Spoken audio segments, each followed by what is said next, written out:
Assalamu alaikum students. Our today's topic is finding resources. Today we will discuss about the resources, their types and research strategies. Let's start with the lecture. What is a resource? Resource can be defined as a source of supply or support. तो ये resource जो है ये कुछ भी हो सकता है, कोई भी सोर्स हो सकता है, किसी भी किस्म की सप्लाई और सपोर्ट होती है। And when we come to the academics, तो ये सप्लाई और सपोर्ट जो होती है ये हमें हमारे आइडियाज़ को, हमारे विजन को, हमारे आर्ग्यूमेंट्स को स्ट्रेंथन करती है, सपोर्ट करती है and it supplies with endorsement. So next is good resource. What is a good resource? Resource तो हो गया that supplies or support our ideas or vision. Good resource क्या होता है? What is a good resource? Which is accurate, useful, efficient and relevant. So a resource must be accurate, useful, efficient, relevant if it must if it is termed as a good resource. Next, how to find a resource. First of all, we have to identify the requirements of our research, our article, our topic. उसके according जो है हमें design करना होता है कि what to search and how to search. Search all resources through the library. हमें सारे के सारे लाइब्रेरी में सोर्सेज को, उनको रिसोर्सेज को चेक करना है. और लाइब्रेरी में हमें क्या देखना है जी, हमें वहाँ पर आर्टिकल्स को सर्च करना है, मैगजीन्स, न्यूज़पेपर्स में जितने भी आर्टिकल्स हैं उन सबको हमें सर्च करना है according to our topic. Search scholarly journals. आपको पता है कि हम ये तमाम कैटेगरीज साइटेशन की लेक्चर में कर चुके हुए हैं कि हमने टोटल 4 कैटेगरीज हमें रिसर्च के लिए चाहिए हैं: books, journals, magazines and newspapers. तो ये सारी चीज़ें जो हैं वो हमें उसमें से करना है जी. नेक्स्ट, सर्च बुक्स और ई बुक्स. बुक्स जो कि हमारे सामने मौजूद हैं लाइब्रेरी में, ये हार्ड फॉर्म में हो सकती हैं. और उसके बाद ई बुक्स हैं जी जो कि हमें नेट पर अवेलेबल होंगी, जो कि सॉफ्ट कॉपी हमारे पास अवेलेबल है. तो ये सारी की सारी जो है हमारे कैटेगरी है बुक्स की. Next, search videos. वीडियोस में भी आपको बहुत सारी चीज़ें आपको मिल जाती हैं, लेक्चर्स मिल जाते हैं आपको. वीडियोस में बहुत सारे सपोर्टिंग स्टेटमेंट्स मिल जाते हैं, उसमें बहुत सारा डाटा आपको मिल जाता है जी. तो ये वीडियोस जो हैं वो इस तरह से हेल्प आउट करते हैं. Next, search tips. किसी भी टॉपिक के बारे में आपको बहुत सारी टिप्स जो हैं वो किसी भी तरह से मिल सकती हैं. किसी से इंटरव्यू के थ्रू मिल सकती हैं, किसी से क्वेश्चनिंग के थ्रू मिल सकती हैं, किसी के स्टेटमेंट सुनकर. तो ये डिफरेंट टाइप्स हैं जी हमारे रिसोर्सेज की, किस तरह से हम उनको सर्च कर सकते हैं. और next is the steps searching resources. Resource को सर्च करने के लिए देयर आर 4 स्टेप्स कि हमको किस तरह से रिसर्च के लिए रिसोर्सेज को सर्च करना है. Number 1, planning your research. सबसे पहले तो हमें डिफाइन करना है और उसके बाद प्लान करना है कि हमें सर्च क्या करना है, what to search and how to search. Next is focus your search to exclude less relevant results. अब उस सर्च में से जो हमने फाइंड आउट किया है, जो डिफाइन किया हमने, जो प्लान किया, उसमें से हमने एक्सक्लूड करना है एवरी अननेसेसरी चीज़ को, जो भी उसमें से अननेसेसरी है, इररेलेवेंट है या लेस रेलेवेंट है, उनको हम लोगों ने फोकस नहीं करना, उनको प्रेफरेंस नहीं देनी है. Number 3, evaluating what you find so you can decide what to include in your assignment. उसके बाद जो आपने फाइंड कर लिया, जो रिसोर्स आपके सामने आ गया है, you have to evaluate it. वो उसकी कितनी वर्थ है, कितनी सिग्निफिकेंस है, क्या इम्पोर्टेंस है और किस लेवल तक, किस डिग्री तक वो आपकी रिसर्च को बेनिफिट कर रहा है. तो उससे आपको पता चल जाएगा कि आपको कितनी इम्पोर्टेंस देनी है उसको while including in your assignment. Number 4, keeping track of the sources you intend to use. और this is very much important कि जिस वक्त भी आप कोई असाइनमेंट तैयार कर रहे होते हैं, कोई भी आप आर्टिकल के लिए काम कर रहे होते हैं, तो जो आपके सोर्सेज, रिसोर्सेज, जितनी भी सारी चीज़ें हैं, आप उनको सबको ट्रैक उनका रखना होता है, उनका कंप्लीट डाटा आपको रखना है जो आपको साइटेशन में आपको हेल्प करेगा. इसके अलावा जिस वक्त आप अपनी बिब्लियोग्राफी को डिज़ाइन करेंगे उस वक्त आपको हेल्प करेगा। तो ये सारी चीज़ें जो हैं वो आपके पास ट्रैक आपके पास मौजूद होना चाहिए। ऐसा नहीं हो कि बाद में फिर आपको पता ही नहीं चल रहा हो कि आपने ये जो कॉन्टेक्स्ट लिया था, आपने ये जो पैराग्राफ लिया था, आपने ये जो स्टेटमेंट लिया था, या ये बुक का रेफ जो लिया था आपने, कोई भी एक्सट्रैक्ट वो आपने किस जगह से लिया था, उसका क्या डाटा है, क्या ट्रैक है। तो ये जो आपका जो ट्रैक है तो वो आपको ट्रैक एंड ट्रेल वो आपको बहुत अच्छे से अवेयरनेस होनी चाहिए उसकी। Next is sources of resources. अभी रिसोर्सेज के सोर्सेज क्या हैं? What are the sources of resources? Number one, found both with in and outside the traditional library. जो रिसोर्सेज होते हैं वो आपको कहाँ कहाँ से मिल सकते हैं, where you can find the resources. तो these places are called sources. तो उन प्लेसेस में कौन सी चीज़ शामिल है जी? With in and with in and outside the traditional library. आपकी लाइब्रेरी के अंदर भी मिल सकते हैं, आपकी लाइब्रेरी के बाहर भी आपको रिसोर्सेज मिल सकते हैं। They may come from your personal experiences. बहुत सारी चीज़ें आपके साथ पर्सनल जो आप एक्सपीरियंस कर रहे होते हैं, आप उनसे भी अपनी बातों को सपोर्ट कर सकते हैं, अपने आइडियाज़ को सपोर्ट कर सकते हैं, आप उसको ऐड कर सकते हैं, अपनी रिसर्च का हिस्सा बना सकते हैं। उससे भी बहुत सारी चीज़ें आपको समझ में आ रही होती हैं। Number three, print media such as books, brochures, journals, magazines and newspapers. ये सारे के सारे भी आपके सोर्सेज हैं जिधर से आपको आपका रिसर्च रिसोर्स मिल सकता है। तो ये सारी चीज़ें भी आपके उसमें शामिल आ जाती हैं, जिसमें आपका प्रिंट मीडिया है। Number four, electronic sources. Electronic sources जो हैं वो आपको टीवी से, आपका इंटरनेट है, ये सारी चीज़ें जो हैं यहाँ पर अवेलेबल हो सकती हैं। तो आपके सोर्सेज जो हैं वो क्या है जी? With in and outside the library, your personal experience. Number three, print media. Number four, electronic media. So these are the sources. Now we come to the difference between source and resource. के दोनों में difference क्या है? What is the source and what is a resource, and what is the difference between it? A source is a place or person from which you can obtain something useful or valuable. किसी place पर आपको एक place या एक person जो है उसको आप source कह सकते हैं, कि जिससे आपको कोई assignment मिल गया, कोई आपको notes मिल गए हैं, या उसने आपको आइडेंटिफाई कर दिया कि फ़लाँ लाइब्रेरी से ले लीजिए, उसने आपको वहाँ पर रेफ़र किया, आप उस लाइब्रेरी में गए और लाइब्रेरी से आपको बहुत सारी चीज़ें मिल गई। या आपको उसने किसी एक ऐसे और पर्सन का बता दिया कि जो आपको वो सारी चीज़ें प्रोवाइड कर सकता है। सो वो जो पर्सन है या प्लेस है वो आपका एक सोर्स है जो आपको रिसोर्स प्रोवाइड कर रहा है। सो अ पर्सन और a place from which you can obtain something useful or valuable which can help you in your research and writing your article. तो ये आपका सोर्स है। और रिसोर्स क्या है जी? Resource is something that can be use to perform some function और research.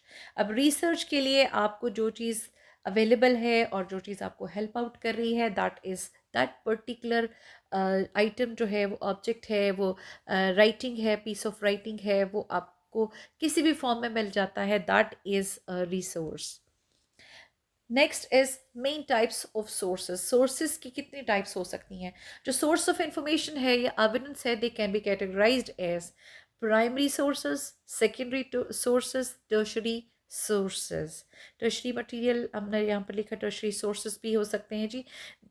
These types are based on the originality of the material and the proximity of the source और origin.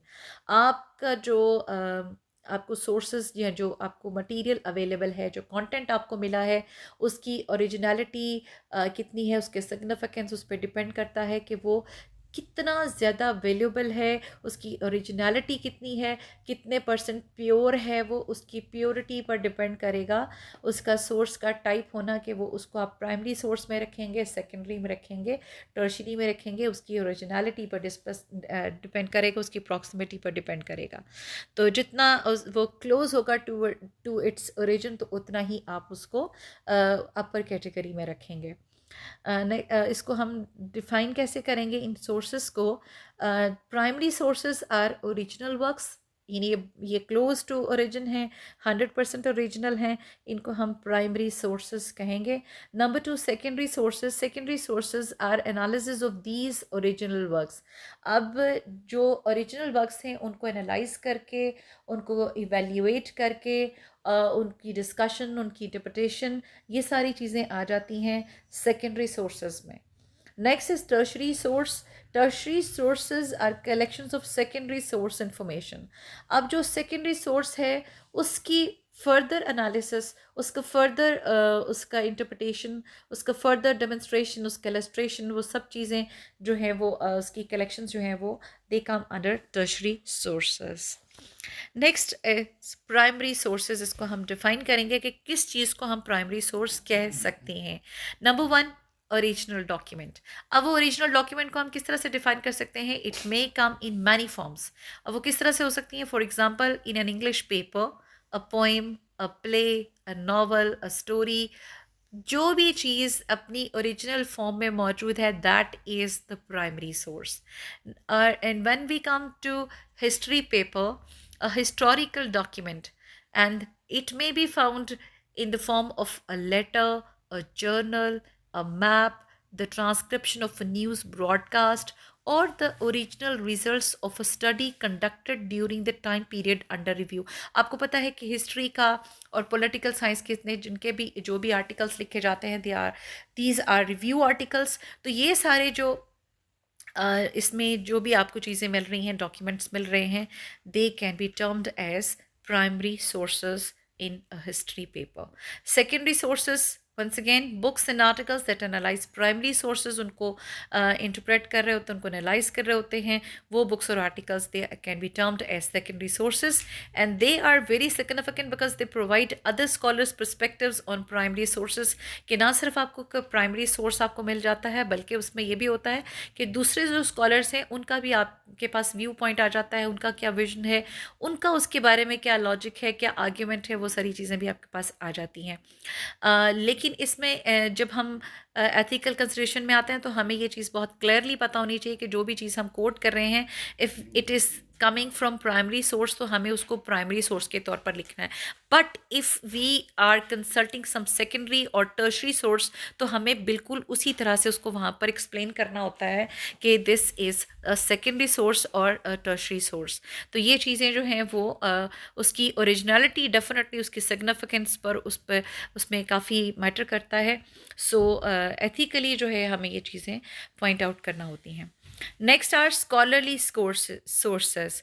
What are scholarly sources? These can be either primary or secondary sources. कोई भी scholar जो है वो जो भी कुछ भी क्रिएट कर रहा है, कुछ भी लिख रहा है, कोई भी काम कर रहा है, तो that can be termed as scholarly source. It may be found in many different formats, books, articles, websites, blogs, WhatsApps, ये सब चीज़ें स्कॉलरली सोर्सेस में लिखी जा सकती हैं, रखी जा सकती हैं। We can say all primary, secondary, tertiary sources can be termed under the head of uh, scholarly sources. Next comes research strategies. This is very important phenomenon जो हमें बहुत अच्छे से क्लियर होना चाहिए। when we come to research any topic और article, तो हम उसमें कौन कौन सी strategies को अप्लाई करना होता है, किस तरीके से हम रिसर्च को कर रहे होते हैं। इन अदर वर्ड्स हम ये कह सकते हैं कि these are the steps of research. Number one, preliminary research strategies. Number two, intermediate research strategies. Number three, advanced research strategies. So there are three types of research strategies which we are going to discuss. Next is preliminary research strategies. इसमें क्या करना होता है जी? हमें identify करना है कि कौन सी रिसर्च स्ट्रैटेजीज को हमने यहाँ पर अप्लाई करना है, and these include developing a research plan. सबसे पहले तो हमें एक रिसर्च प्लान बनाना होता है, हमें डिफाइन करना होता है कि हम किस तरीके पे रिसर्च करने जा रहे हैं, तो वो हमने एक आइडिया डिवाइस करना है, उसके बाद एक रिसर्च प्लान बनाना है। Number two, basic online searching, और उसके लिए हम चूँकि हमारे पास इंटरनेट अवेलेबल है, तो सबसे पहले जो हम और this has become very natural now कि कोई भी स्टूडेंट है, कोई भी स्कॉलर है, कोई भी टीचर है, जब भी किसी भी ऐसी टर्म के बारे में जो उसके लिए न्यू है, वो उसके लिए जो सबसे पहला सर्च है, that is online searching, basic online searching, जिससे आपको बेसिक आइडियाज़ मिल रहे होते हैं। Number three, using Google. तो ये प्रिलिमिनरी रिसर्च स्ट्रैटेजीज़ हैं जो कि स्टूडेंट्स बहुत अर्ली स्टेजेस पर इन स्ट्रैटेजीज़ को यूज़ कर रहे होते हैं। Number two is intermediate research strategies. These include advanced online searches. Advanced online searches में हम हमारे पास आगे हम जाकर डिस्कस करने वाले हैं जी कौन कौन से सोर्सेज हैं हमारे पास, हम उस तरफ जाते हैं। नंबर 2, क्योंकि पीछे तो हमने सिर्फ गूगल को डिस्कस किया, हमने बेसिक ऑनलाइन सर्चिंग को डिस्कस किया, अब हम इंटरमीडिएट लेवल पर आ गए हैं, तो यहाँ पर हमारे पास एडवांस्ड ऑनलाइन सर्च आ गई है जी। Number 2, finding scholarly sources, primary and secondary sources. तो जो बेसिक ऑनलाइन था, गूगल था, उसमें आपको कोई एक आर्टिकल मिल गया, आपको विकीपीडिया पे कुछ ना कुछ थोड़ी बहुत चीज़ें मिल गई, या आपने कुछ उसकी डेफिनेशंस मिल गई, आपको कुछ उसके बारे में कुछ बेसिक आइडियाज़ मिल गए। यहाँ पर आपकी एडवांस्ड सर्च है which include scholarly sources, primary and secondary sources, ये इसमें आपको मिल जाएंगे। उसके बाद है जी नंबर 3, लाइब्रेरियन कंसल्टेशन। आप लाइब्रेरी जाएंगे, लाइब्रेरियन से पूछेंगे कि आपको इस टॉपिक के ऊपर कौन कौन सी बुक्स अवेलेबल हैं, कौन से आर्टिकल्स, कौन से मैगजीन्स आपको अवेलेबल है। So this is called intermediate research strategies. Next is advanced research strategies. ये बहुत एडवांस्ड है जी, थर्ड स्टेज है। इसमें कौन कौन सी स्ट्रैटेजीज इंक्लूडेड हैं। Number 1, advanced library searches. अब लाइब्रेरी सर्चेस में भी एडवांस्ड सर्च भी होती है। Number 2, library databases. आपके पास जितने भी जब आप लाइब्रेरी को यूज़ करने लगते हैं तो आपको बहुत सारे तरीके पता चल जाते हैं कि आपको लाइब्रेरी में किस तरह से किसी भी बुक को या किसी आर्टिकल को, किसी मैगज़ीन को किस तरह से सर्च करना होता है, और वहाँ पर कौन किस तरह से इंफॉर्मेशन जो है लाइब्रेरी में रखी जाती है, उन सारी चीज़ों को आप यूज़ कर रहे होते हैं। Number 3, keyword and field searches. Keywords आपको पता है कि जब हम एब्स्ट्रैक्ट बना रहे होते हैं, जहाँ हम रिसर्च कर रहे होते हैं, तो हमने कुछ कीवर्ड्स जो हैं वो अपने डिफ़ाइन कर लिए होते हैं, तो उन रिसर्च कीवर्ड्स के ऊपर डिपेंड कर रहा होता है कि हमने किस तरह से हमने सर्च करनी है, तो उन कीवर्ड्स को और फील्ड को लेकर हम बहुत सारी सर्चेस कर रहे होते हैं। नेक्स्ट है जी हमारे पॉपुलर सर्च इंजन्स जिनको हम यूज़ करते हैं। जो हमने बेसिक ऑनलाइन सर्चिंग में हमने सिर्फ गूगल की बात की थी, बेसिक ऑनलाइन सर्चिंग की बात की थी, और उसके बाद हमने बात की थी कि हम इंटरमीडिएट और एडवांस्ड सर्चेस कर सकते हैं, और उसके लिए हमारे पास सर्च इंजन्स कौन कौन से हैं जी। Number 1, ScienceDirect, Google Scholar, Microsoft Academic, World Wide Science, ResearchGate, PubMed, JSTOR, Academic Search Premier, and OneSearch. These are some of popular search engines जिनको हम यूज़ कर सकते हैं एज़ पर आर डिमांड और article और topic. उस पर depend करता है कि हमें कौन सा वाला जो है वो सूटेबल है, और कहाँ से हमें अपने टॉपिक से रिलेटेड, हमें अपनी रिसर्च से रिलेटेड मटेरियल मिल सकता है। So this is all about our finding resources. Thank you and अल्लाह हाफ़िज़।